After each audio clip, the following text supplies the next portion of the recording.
紧盯着像望远镜般的甜度测试器，这是吸引消费者的关键。甜度18度，媲美莲雾和水蜜桃的高甜度水准，火龙果不再索然无味。就班长，这已经现剥就可以吃了，可以吃的。有甜吗？有甜吗？没甜不是甜的，没甜不是甜，不甜不要钱，所以没甜不要钱，打包票的。对。自信来自进步的改良技术。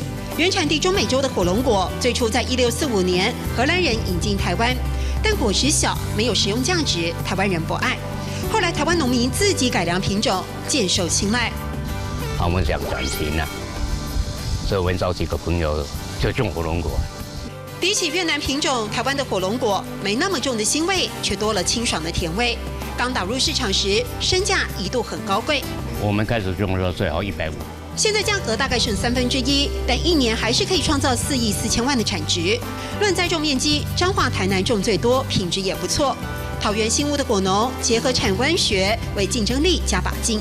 我们比较新手了，当然我们还是向外学习啊，比如说到南部去啊。比水稻好多了哈，1分地的产量差不多4000多斤哈，这个是很大的一个潜力的水果。还有进步的空间，栽培面积如何再扩充，研发工作没有停歇。像一般台湾的水果哈，都需要喷药，没有喷药哈，没办法产量出来。台湾农民的强项呢，除了改良技术之外，就是变通了。我们现在看到的这个棚架就是这样，本来这个铁架呢上面仿照葡萄果园一般的，所以所有的火龙果都长在上头，采收不容易。